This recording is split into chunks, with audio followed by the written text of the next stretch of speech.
Opposition ने साफ कर दिया है कि पहलगाम हमला में जो हमलावर थे, जो उसके गुनहगार थे, वो कहाँ गए। इसके अलावा स्टेटहुड और SIR तमाम मुद्दों को लेकर जो है अपोजिशन उठाने जा रहा है इन तमाम सवालों को। अब ये तो इन्वेस्टिगेशन का हेड करे, कोई NIA सवाल करे, कोई CBI सवाल करे। अब अपोजिशन कोई किसी एजेंसी को हेड तो नहीं ना करता है, और सिक्योरिटी एजेंसीज पे क्वेश्चन उठाना ये कोई बेतुकी बातें हैं। और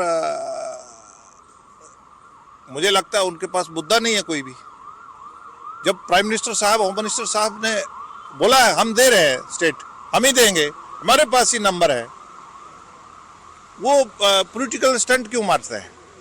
क्यों वो वैसी बातें करते हैं जिनका लोगों के हित में बात करनी चाहिए। सरकार को उनको कंस्ट्रक्टिव क्रिएटिव अपोजिशन करके, सरकार को अपोजिशन एक गाइडिंग फोर्स होती है देश की, बट वैसे नून के नुक्ते निकलते हैं। लेकिन सवाल तो ये अपोजिशन ये पूछ रहा है, पहलगाम के जो गुनाहगार थे वो कहाँ चले गए? वो चार गुनाहगार वो पकड़े क्यों नहीं गए? उनको सजा क्यों नहीं मिली? वो आज़ाद क्यों है? वो प्रेस में नहीं ना होता ये सवाल। वो देश का सिक्योरिटी है, वो उसी मैकेनिज्म में दिया जाएगा जवाब। छोटे से ब्रेक के लिए रुकेंगे।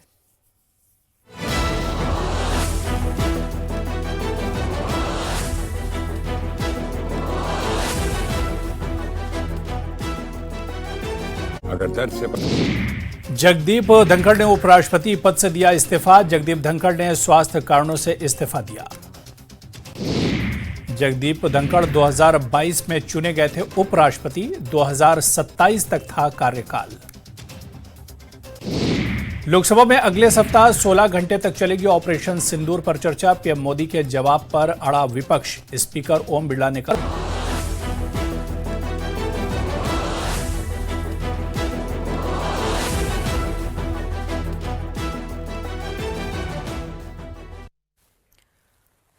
और पीपल्स डेमोक्रेटिक पार्टी यानी कि PDP की प्रमुख और जम्मू कश्मीर की पूर्व मुख्यमंत्री महबूबा मुफ्ती ने कांग्रेस सांसद और विपक्ष के नेता राहुल गांधी को एक खुला पत्र लिखकर देश में मुसलमानों के खिलाफ हो रहे कथित उत्पीड़न पर चिंता जताई है। पत्र में महबूबा मुफ्ती ने कहा कि संसद सत्र से पहले पहलगाम आतंकी हमला, ऑपरेशन सिंदूर और अन्य सुरक्षा मसले चर्चा में रहने वाले हैं, लेकिन विपक्ष को विशेष रूप से मुस्लिमों के साथ हो रहे अन्याय और भेदभाव पर भी गंभीरता से आवाज उठानी चाहिए।